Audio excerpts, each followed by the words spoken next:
Ladies and gentlemen, welcome to Website Wars. Ladies and gentlemen, welcome to Website Wars, the war that rages between two competitors that each round will battle over who has the largest website portfolio. And let's meet today's contestants. First up, we have Doug Cunnington. Doug, welcome to Website Wars. What do you think about being on the very first inaugural episode of this exciting new game show? I'm pumped. I can't wait to see how it goes, and I'm going to take Ron down. And Doug, what do you think gives you a unique advantage in this contest against someone like Ron?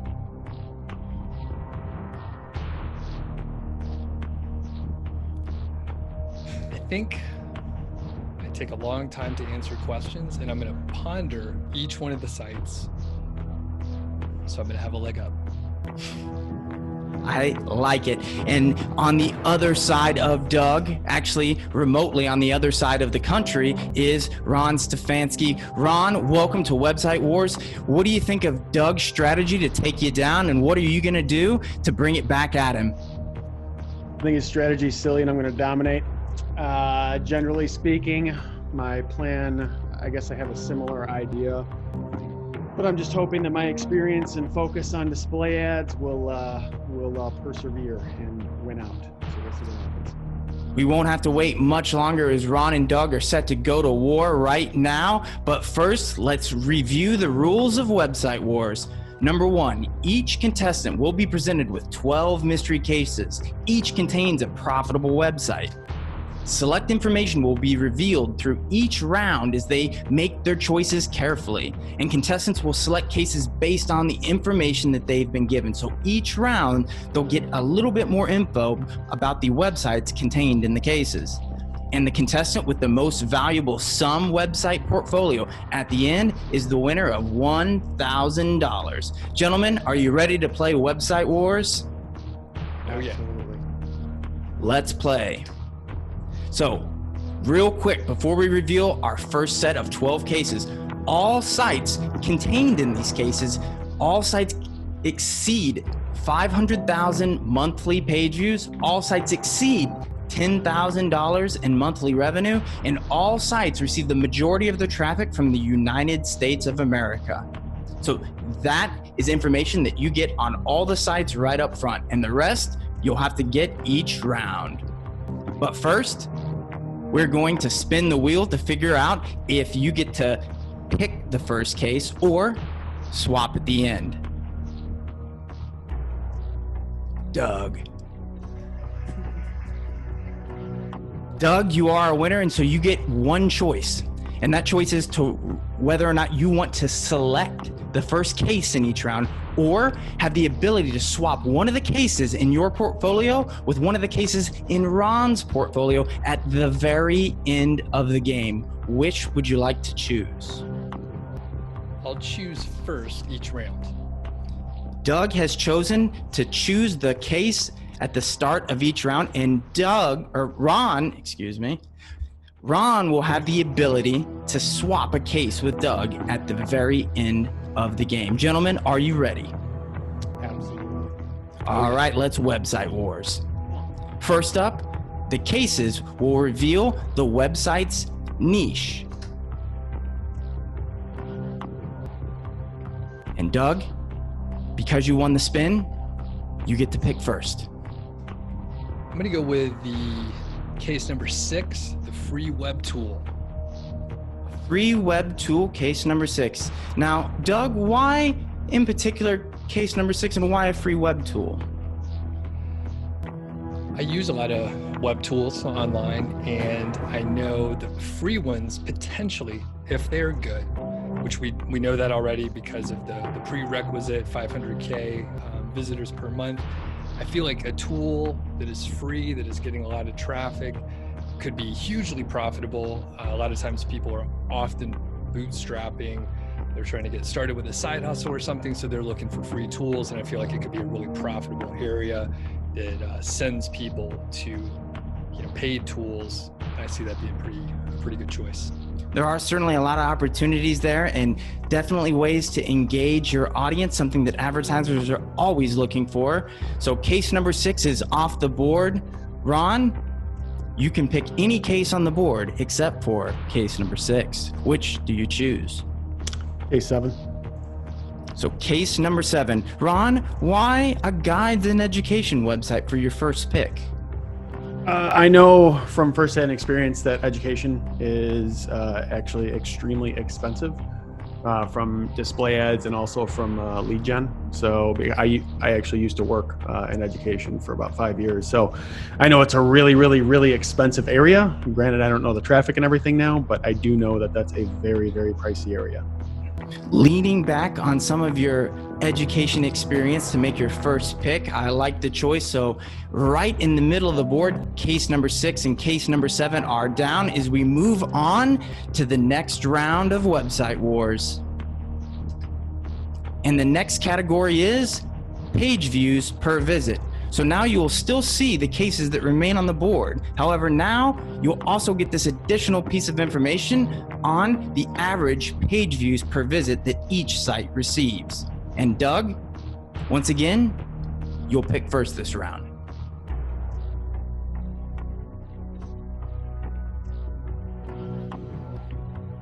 I'm gonna go with case number 9, the housing info. Case number 9. So housing info with an average 2.08 page views per visit. Interesting choice, and one of the higher numbers of page views per visit of all the cases, if not actually, it is the highest. Was that a key in your selection, Doug? That was the sole reason I chose that one. I'm super good at comparing numbers, so I easily could tell that one was the highest. So going with case 9. 2 being much higher than 1. Great choice by Doug. And Ron, with case number 9, case number 6, and case number 7 off the board, which case sticks out to you in this round? All right, I am going to go with number 3. Case number 3, 1.27 average page views per visit and a technology website. So Ron, what made you pick the case number 3? Well, I figure I already have number 7, which has the 1.8 pages per visit. So that's a pretty good amount. So I've already kind of got that covered. Technology, I know, is also display ads. It's just, there's a lot of product, a lot of consumer technology that people are interested in. And I know that a lot of brands will bid on technology type keywords. So yeah, 1.27 pages per visit, not ideal, but the fact that the niche is technology, I think is a pretty big win there. Excellent. So your first case is a bit of a hedge in this category with its actually only second to Doug's choice in this round with a 1.8 page views per visit. So that led you to be able to kind of open up and maybe pick down the line a little bit this category, correct? That's what we're hoping. All right. And we move on to round number 3. In round number 3, we reveal traffic source and the traffic source of their highest revenue. So this is the traffic source in which they're deriving their highest revenue.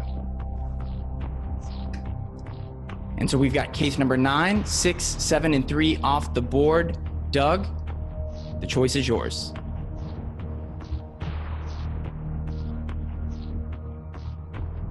I go with case number 10. Case number 10, a public database site with 1.44 page views per visit on average that derives the majority of its revenue, or its highest revenue, I should say, from Google search. Why case number 10? I know that Google search can bring in traffic that's very targeted. People are hopefully finding what they're looking for. In this case, obviously it's a public database, and it tells me that people are indeed finding what they're looking for. They're getting to the right spot, and it's kind of in the middle, looking at the pages per visit there. I feel good about that. It's not as low as the free web tool at 1.1, and yeah, kind of middle of the road there. So Excellent choice. So, Ron, with case number 10 off the board of the remaining cases, which one is sticking out to you now? I think I'm going to go with number 4, actually. Case number 4. Home decor, 1.27 page views per visit, with its highest earning traffic source being Facebook. Ron, what led you to pick case number 4? Well, any website or blog that's able to sustain itself and make over $10,000 a month strictly off of social media, well, not strictly, but mainly off of social media, most likely has a viral component to it. So I'm hoping I'm right on that one. Not really 100% sure, but I'm hoping that there's a viral component to this. And I do know that a lot of those, they'll make some affiliate revenue, but display ads are a big driver to keep those sites successful. So I'm guessing it's a website that's loaded with ads, and that's how they're able to make all their money. So interesting dynamic to this round. Both of you, we see a lot of Google search on here. Google search being a coveted traffic source for many publishers, but often one that few diversify from. Is there anything that you try to glean from the traffic source? Ron, you shared your thoughts on the ability to sustain viral traffic and earn that kind of revenue over the long haul, being something that was, caught your eye on case number 4. Is there anything else that sticks out to any of you as it relates to traffic source, both good or bad about sites?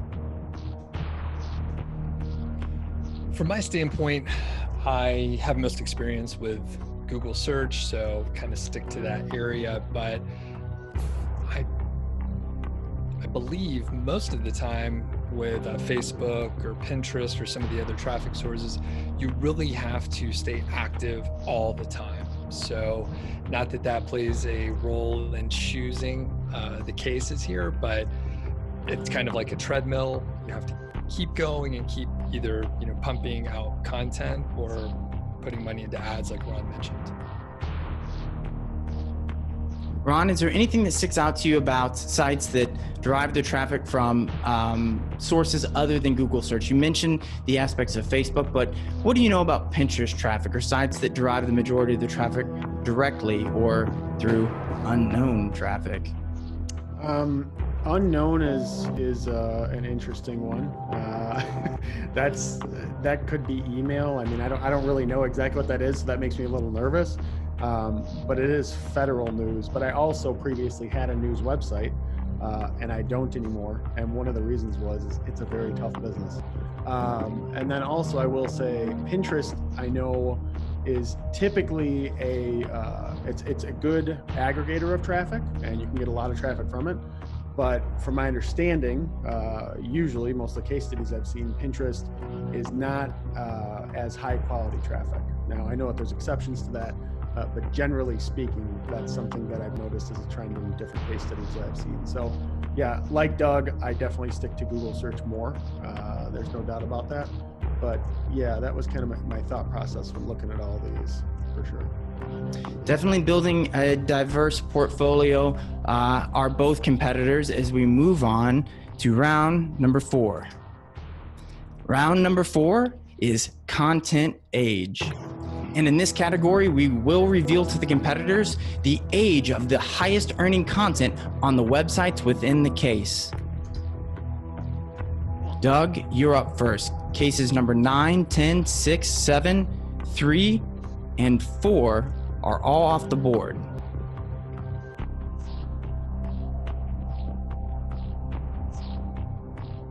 I'm going to go with case number 2.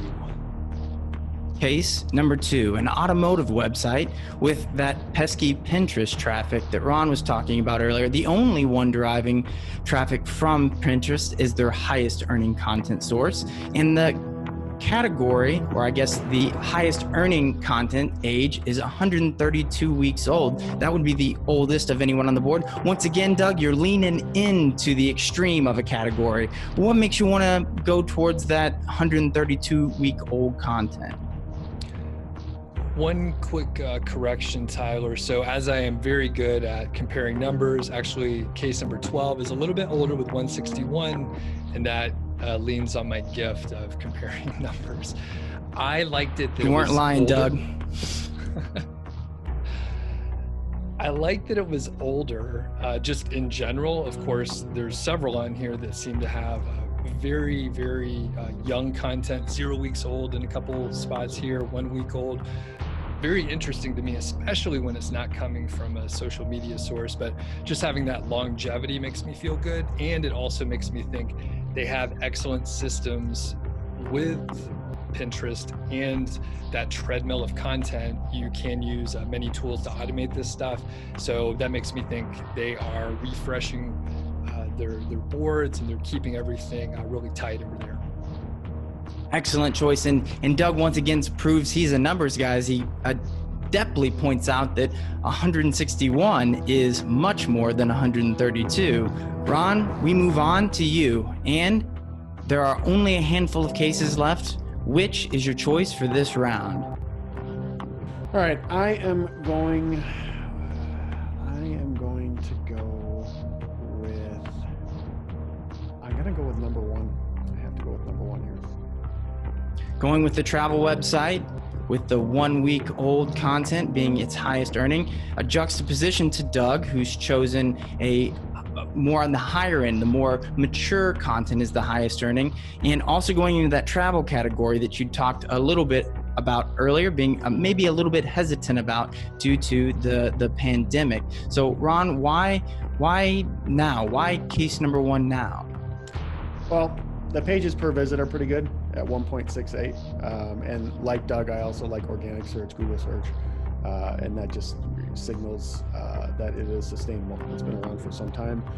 Travel is typically a really high-paying niche. I know right now, well, because of COVID, it's been down.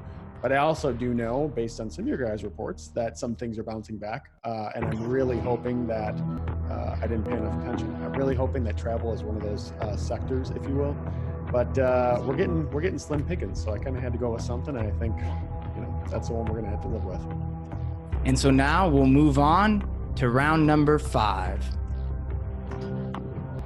Bounce rate. So now you'll see the website's average bounce rate.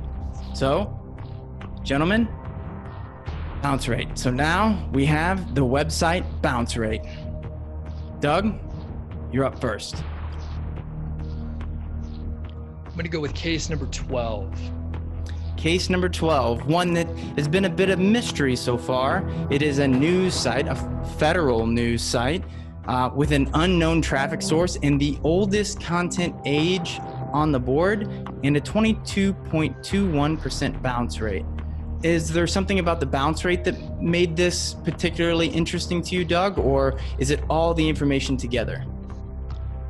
It's all the information together, and I have a theory about the traffic. I have a feeling it could be Russian traffic. I'm not sure. I'm purely guessing, but federal news, we have the election coming up. Who knows where this traffic's coming from? I don't know. But, pretty low bounce rate. I like that. And it's kind of a wild card. So that leaves cases 11, 5, and 8. Ron, which one of them sticks out to you this round?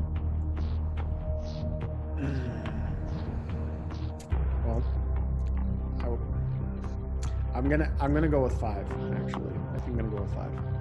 Case number 5, a health and nutrition website with predominantly Facebook traffic being its highest earning, 1 week old content, and a 30% bounce rate. Ron, was there something in particular about all that information together that gave it the edge over our other remaining cases? Really, the main thing is the niche of health and nutrition.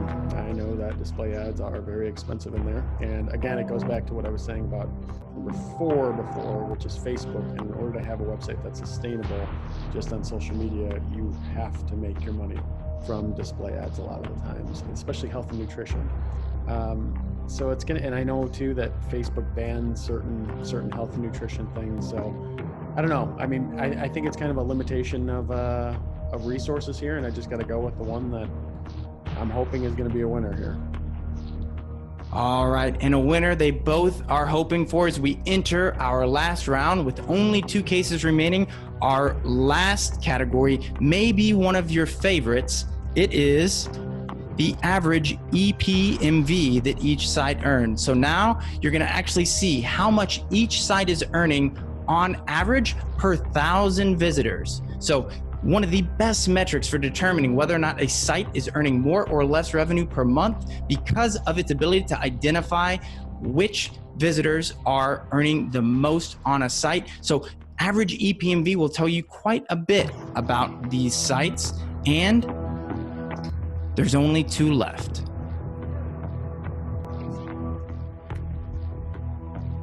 I'm gonna go with case number 11. Case number 11.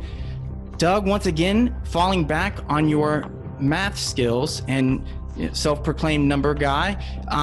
Can I make a ventured guess and that you chose case number 11 because of the $28 EPMV as opposed to the $3 EPMV in case number 8?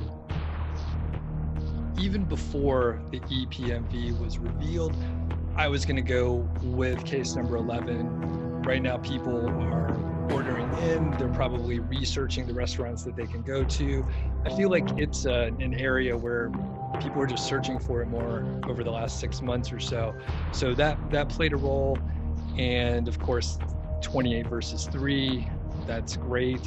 The other part is I've honestly been guessing most of the time. I know I've given a reason every time you've asked, but I mean, it's a crapshoot here. We really don't know. I'm guessing. I don't know what Ron's doing over there, but yeah, case 11 is what I like here. Case number 11, and a good choice it was. And Ron, I'm afraid that it takes the choice out of your hands in this round, and you will be left with case number 8, the puzzle and gaming side, the last pick in the draft, if you will. Are you disappointed with being left with case number 8? Not at all, because I get to swap. So that's fine with me.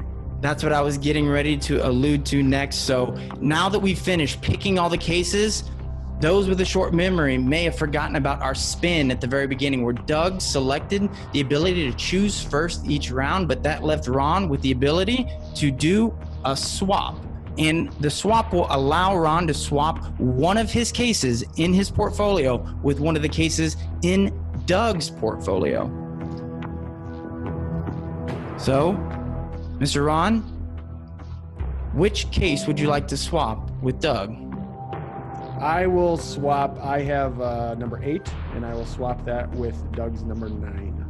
And that is the pickle of being able to pick first. Doug, how do you feel about having your first pick in the entire contest swapped with Ron's very last pick? In fact, Ron was left with the case. He didn't even want to pick it. I thought that might happen, and I thought about picking my least favorite case initially just to get into his head, because I'm not sure he would have thought to pick that case, honestly, if I didn't choose it first. No offense, Ron. Ron, do you think that Doug maybe had been playing mind games with you the whole time? Did it ever cross your mind that Doug might pick what he thought was the least valuable site from the start?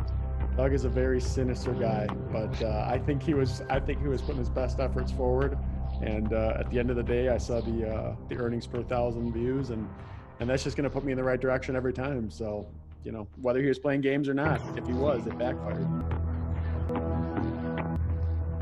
So next, we will reveal the sites as our website mathematicians are working behind the scenes to tally up our ultimate portfolio totals for both contestants. Gentlemen, are you ready to see? Well, first let me ask, Doug, Ron, which one of you thinks that you have the highest earning portfolio? Is there any wane in confidence for either of you? Yeah, I am not sure. I'm definitely nervous about this. There's a lot of cases, so there could be a wild card in there that perhaps the Russian traffic from case number 12 really boosts the earnings or something like that.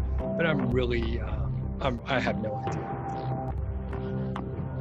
Ron, any thoughts? Any last second guesses and confidence? I'd love to act super confident, but I'm not, only because we didn't have the traffic.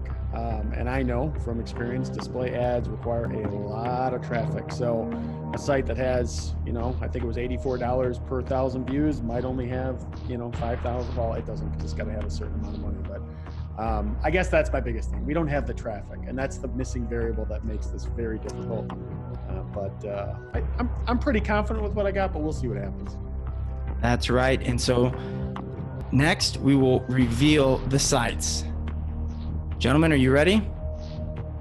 Gentlemen, as you're analyzing the boards and doing the tallies in your head, Doug obviously being the numbers guy, are there any surprises that stick out to you on the board?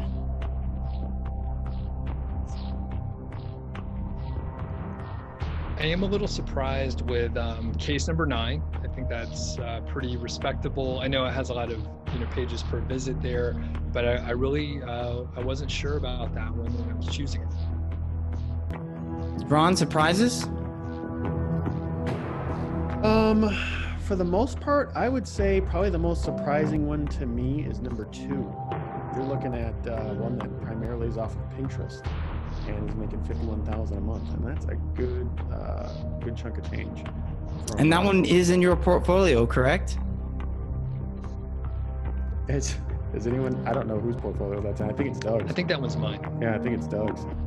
Doug's the one with the Pinterest website in his portfolio. And as we tally the scores here towards the end, any inklings as to which side of it you both are coming out on? I think there's a lot of numbers. I can compare 2 at a time, but addition is much tougher with 5 digits. I think Doug's got it. 2, 6, and 12. I think Doug's got it. Gentlemen, are you ready? The winner of our very first episode of Website Wars is Doug Cunnington. Doug, congratulations. Thank you so much. It's just a pleasure to be here. And Ron, you did the best you could. Wasn't good enough. And let me tell you, it came down to the wire. It was a very, very close match. With Doug, your portfolio was $183,118. Ron, yours was $172,206. So just over $10,000 separating both portfolios. So I don't think either of you would turn away a website portfolio of that magnitude. But Ron, any regrets going back through and looking and analyzing your choices with all the numbers on the board? Before the numbers were even on the board, Doug did hit the nail on the head with the free web tool. And I knew that, number 6, I knew that case. But I was really kind of high on that first one because of the 84 EPMB. Number 9, I was really high on that. So maybe that would be my regret, but I don't think I could have guessed that one, but that would have pushed me over. But Doug was a better man today. He did it. So Doug, any words of wisdom to future Website Wars competitors on what advice can you give future competitors on how they should approach selecting cases through each round? I have to go back to first, second grade math, the comparing 2 numbers that seemed to pay off across the board. I didn't overthink anything. Typically, I was just going with my gut, comparing the 2 numbers and just kind of aiming for the middle most of the time. Any takeaways from this exercise, going through the whole process, seeing the information, getting the numbers that they're in? Is there any particular piece of information that you felt like really drove home which sites you think ended up being your best picks? I think the actual niches really helped me separate some of the best sites from the worst. So of course my first pick with a free web tool, the housing info, there's a lot of big advertisers that would want to be involved with that. And of course, I think Ron's first pick was guides and education, right on the money there. That's a huge site. Automotive, that was kind of a gut feeling. I'm not a big car person at all, but obviously there's a lot of advertisers, there's a lot of money in that area. Where you look at some of the more untargeted areas like puzzles and gaming, a lot of kids or people not spending money maybe looking at those. You got the home decor site with Facebook traffic. People are just browsing. There's not really a lot of intent. And that's what I'm looking for a lot of times, is the intent of maybe the average searcher or visitor to those websites and what they want to spend money on. So I guess that's the main thing. The niche really kind of helped me separate everything. Ron, did you learn anything going through this process with the information, with the reveal at the end? Anything that you'll take home with you is, hey, that's a nice piece of information. Maybe I can use that in the future. Well, first off, I'll say that EPMB, the highest EPMB, isn't necessarily the highest earning, which I was kind of hoping it was, but without traffic, we can't do that. And then I will say, I feel like number 4, which was the home decor, making it through Facebook, that was tough because 4 and 5 were similar. They were both making everything from Facebook, but 4 was kind of a dud. I don't know if I necessarily learned something with it, but it was just kind of one of those things that it was a gamble, and it paid off in one spot and it really didn't in the other. So, and I will say too, number 2, the Pinterest one, automotive, that actually really surprised me. That's probably the most surprising one on the board to me. So. That one's a bit of a curveball, as is, I think, case number 12, just because there's so much there that seems hard to put your finger on, and it's sort of middle of the road in revenue, and honestly, still a bit of a mystery to me. That's one that I'm going to want to see the URL when this game is all said and done with. Well, I want to thank you both for joining us on Website Wars, and a special shout out to Doug Cunnington, our very first winner of $1,000. Congratulations, Doug. And any parting words for our audience? I just want to thank Ezoic for having me out here, and it's been fantastic. Thank you. And thank you very much to our audience for joining us on the very first episode of Website Wars.